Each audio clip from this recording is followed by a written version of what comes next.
And welcome everybody to another edition of the Brody File. We are glad you are with us. Well, look, it's State of the Union time. President Obama with his annual speech to Congress on the state of our union. So how about we give you the bottom line of all of this in pictures? Because President Obama thinks the country is improving. He thinks it's not too shabby. As a matter of fact, the White House putting up happy place signs everywhere.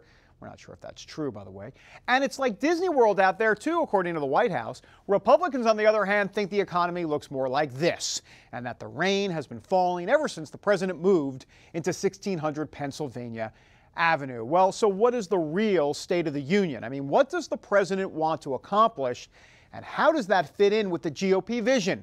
Well, Jennifer Wishon is at the White House for us, and she has that. Now in the fourth and final quarter of his presidency, the president laid out an ambitious agenda, defiant in the face of the new Republican majority on Capitol Hill. Most of it focuses on what he calls middle-class economics. It means helping folks afford childcare, college, health care, a home, retirement.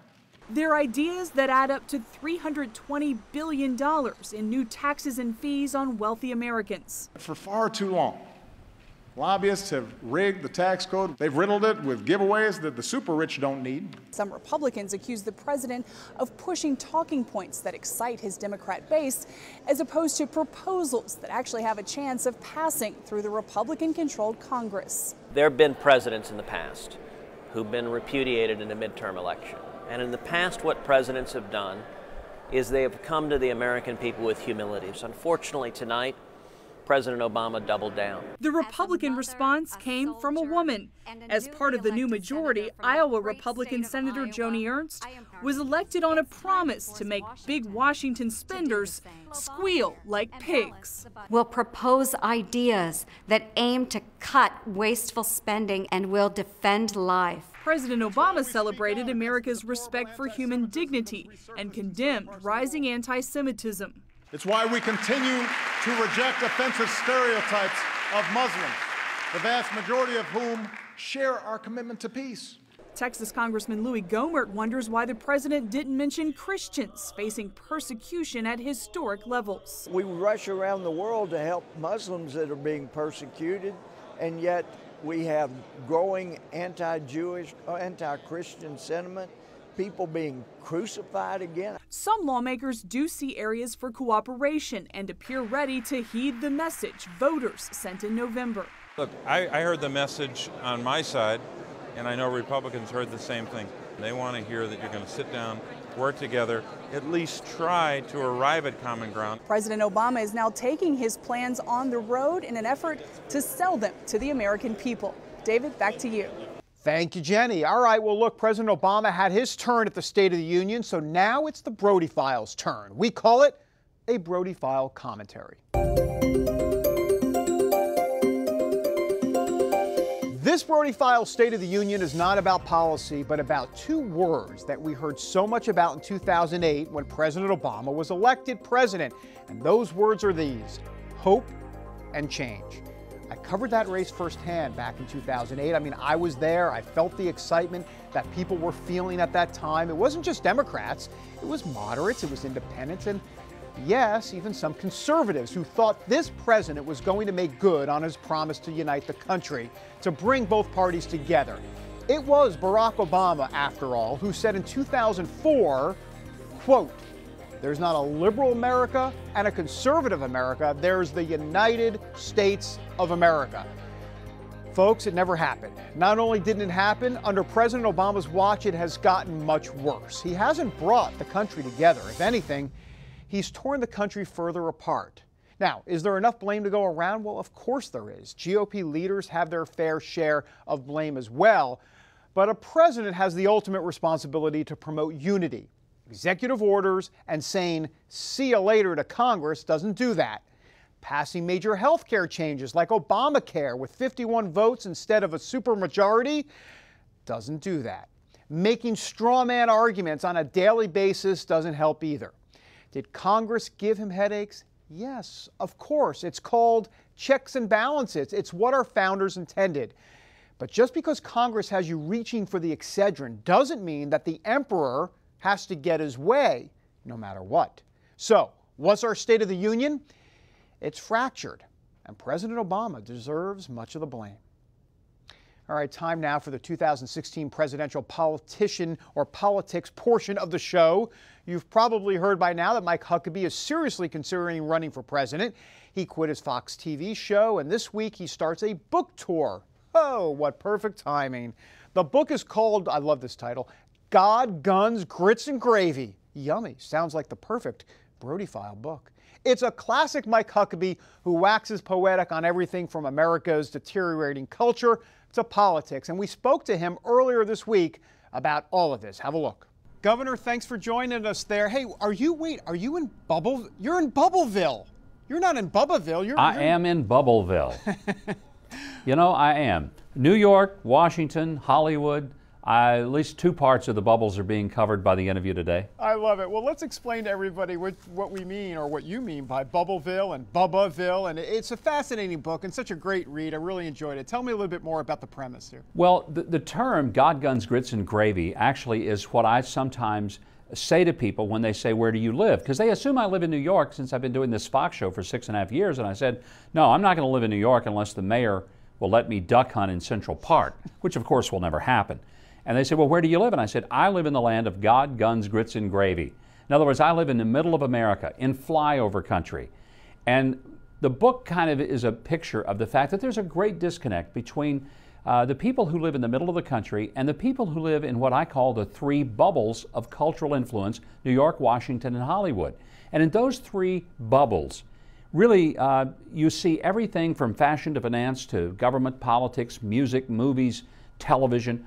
It's pretty much determined in those bubbles what the rest of America is going to see. And yet there is a dramatic disconnect between the people in Bubbleville and the people in what I call Bubbaville, out there in the land of God, Guns, Grits, and Gravy. I do want to ask you a little bit about the same-sex marriage. You devote a whole chapter to it, and I read it, and it's interesting how you approach this. The God-centered view versus the man-centered view, and really that does make all the difference in the world. Explain a little bit about that. Well, when people say, how come you just can't get on the right side of history? And frankly, I hate that term because history is so much more about traditional biblical natural marriage than it ever has been about same-sex marriage, which is a relatively new phenomenon in terms of the government approving it.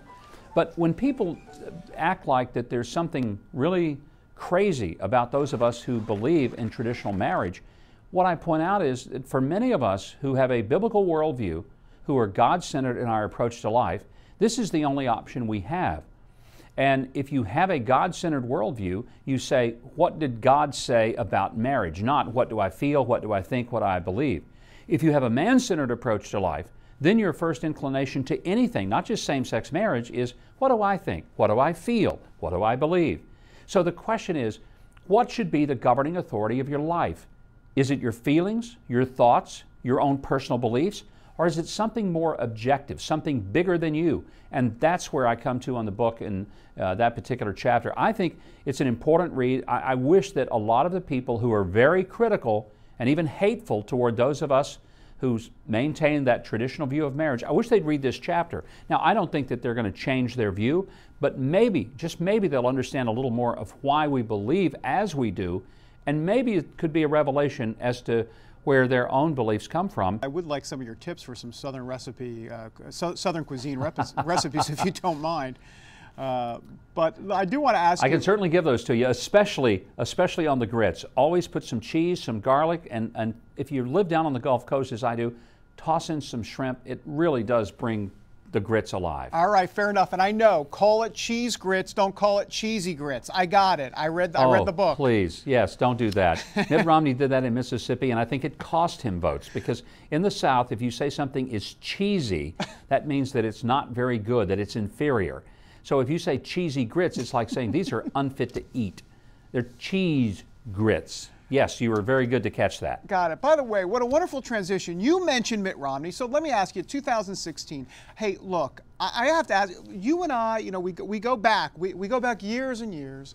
Yeah. I do want to ask you a little bit about how some of those conversations are going with, I don't know, are you looking to raise some money if you're going to do this thing. How are things going for you on that sense? You know, David, I think they're going very well, and that's one of the reasons that I felt that it was time to make the decision to leave the Fox News channel. I had to do that in order to really have the sort of honest discussions with people that one has to have if you're going to be a candidate, where you go to someone and you say, if I run, will you help me? And I'm convinced that this is a very different atmosphere. There, yes, going to be a lot of candidates, but unlike 8 years ago, when I just had a tough time getting people to want to support me financially, I'm seeing a very different climate out there. People who were bundlers for previous presidential candidates, McCain, Bush, even Romney and others, are now coming to me and saying, we think you can win. We think you can communicate to voters that we have not been winning, and we think that that's more important than us agreeing with you on every single issue. So I'm very encouraged, and that's part of the process that I go through over the next couple of months to determine when to pull the trigger. Very nice. And by the way, if you ever do become president and you host a state dinner, you're going to serve cheese grits, aren't you? It'll absolutely be on the menu the very first time, and maybe every time. Every time. Governor, always a pleasure. Thank you, sir. That is Mike Huckabee on the Brody File. All right, when we roll on here from D.C., the untold story of Boko Haram. The Islamic terrorist group is on the rampage in Nigeria and beyond. Why America must not turn our backs on this story. We're back in a moment. And welcome back to the Brody File. You know, we've heard a lot about the horrible Islamic terrorist attacks in France, but we want to zero in on an Islamic murderous group who isn't getting as much attention, Boko Haram. They're causing havoc, murder, mayhem, torture in Nigeria and elsewhere in Africa. So for more on all of this, we want to get the perspective of our respected and always informative terrorism analyst. I can't say anything today, Eric Stakelbeck. Eric, thanks for being here. Hey, David, great to be with you. Boko Haram, what can you tell us about it? First of all, I'm so glad you're talking about this group, David, on the show, because we hear so much about ISIS, and for good reason, Al-Qaeda, but Boko Haram is perhaps as violent, if not more violent in some ways than ISIS. I'll give you a great example. Recently, they wiped out a number of villages in northern Nigeria, killed 2,000 people. That's a horrific body count. Women, children, beheadings, the whole 9 yards. Now, the name Boko Haram means Western education is forbidden.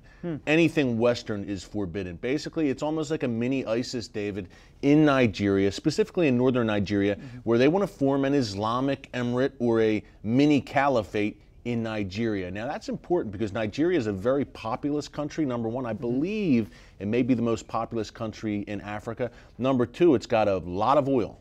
So if Boko Haram continues this march through Nigeria and maybe turns southwards, you could see oil and gas prices affected. And at the end of the day, Nigeria, again, very important country. If that goes Islamist, we're in trouble. Do we have any sense of Boko Haram and ISIS and Al-Qaeda? Are these all independent kind of, I don't want to call them agencies, but you know what I'm saying, actors, if you will. I mean, what's the deal on that? The main thing, David, is they share the same ideology.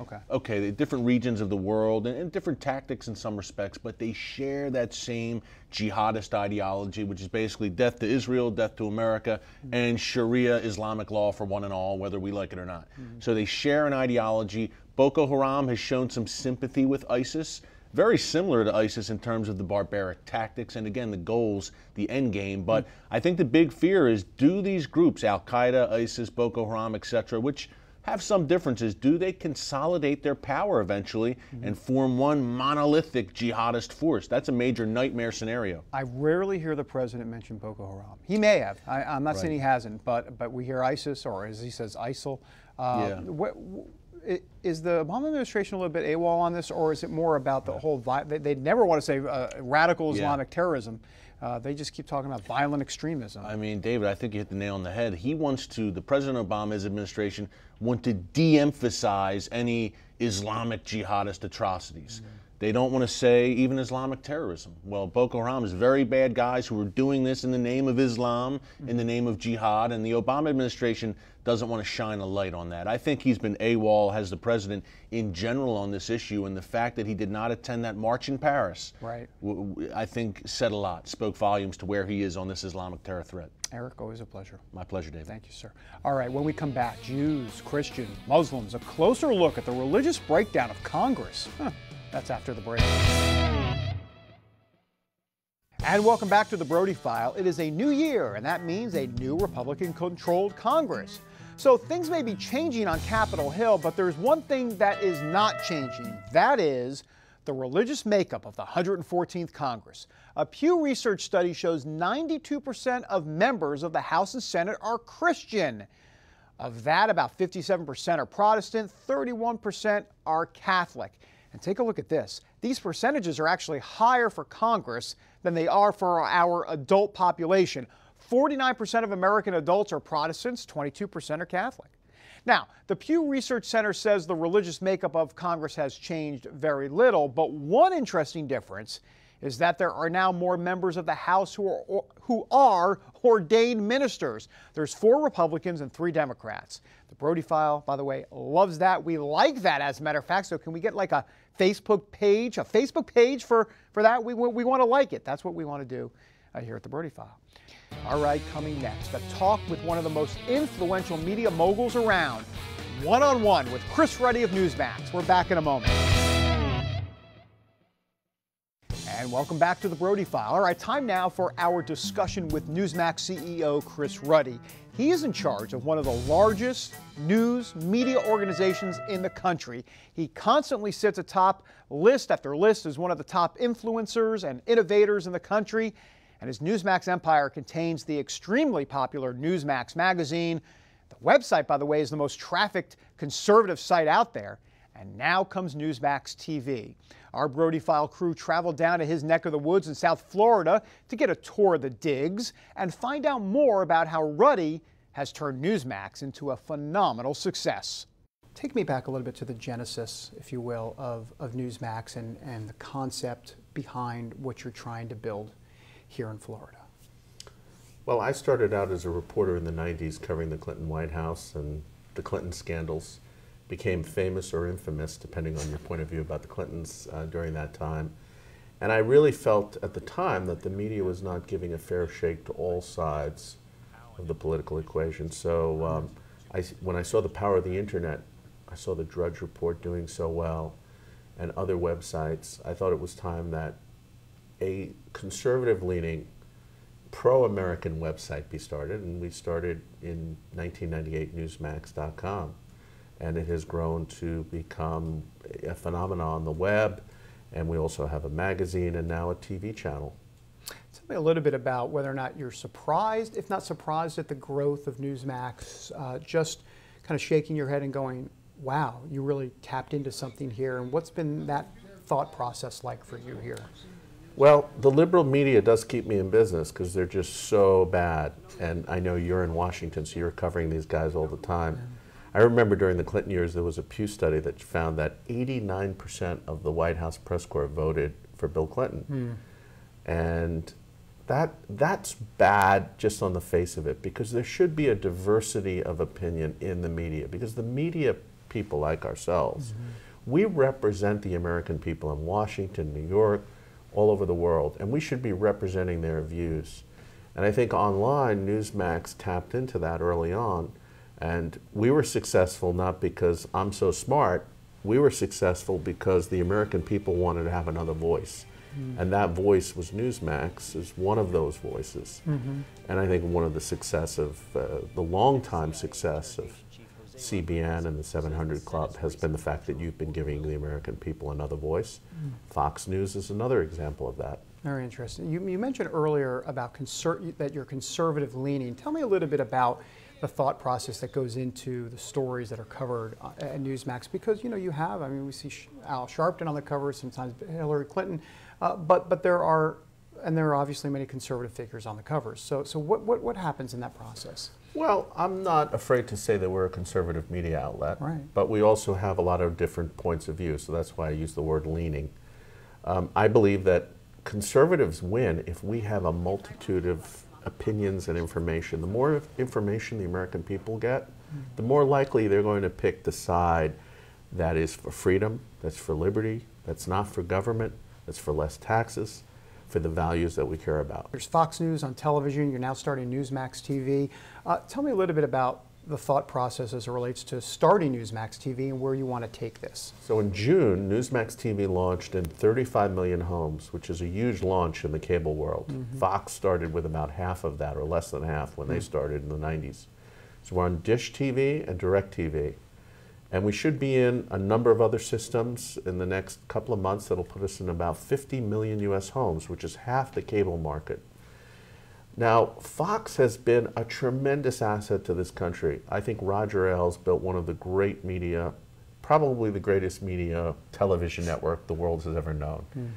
But he also proved there's a tremendous market. And just like there's many other conservative sites in addition to Newsmax, like Breitbart and Daily Caller and a number of others, we think that there's room for another channel that represents the values that most Americans think and believe in. That is Chris Ruddy here on the Brody File. All right, we're back in a moment with our Oy Vey moment of the week, or put another way, Ice Ice Baby. And welcome back to the Brody File. Well, look, from time to time, we like to push the envelope here on the show, and that means we are skating on thin ice sometimes. But we've got nothing on this next guy. He's in our spotlight for this week's Oy Vey moment of the week.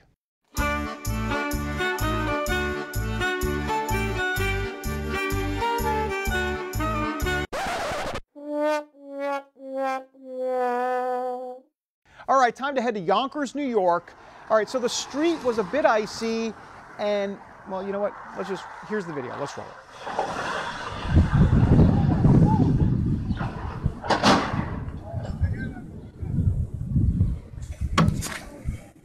Oh, you gotta love that. This is like a video game. Time for the slow-mo replay. So the Oy Vey part here is that this is actually happening to the guy. I mean, he must be freaking out. But we must say we are utterly impressed how this car didn't hit any of these other cars on the way down this icy street. I mean, that is called skill or pure luck. But either way, oy gewalt, no thank you. The Brody File has enough stress since we are a New York Jets fan. And our Brody File producer, Amber C. Strong, is an Indianapolis Colts fan. And we're sorry, Amber, about that loss to the Patriots. So there's enough stress going on here at the Brody File. That does it for this week. We're on our way to New Orleans next week. Hey, Cajun, a little, what is it, a saxophone? I don't know, whatever they play down there. We can't wait. We report from there. Until next week, God bless. Have a great week.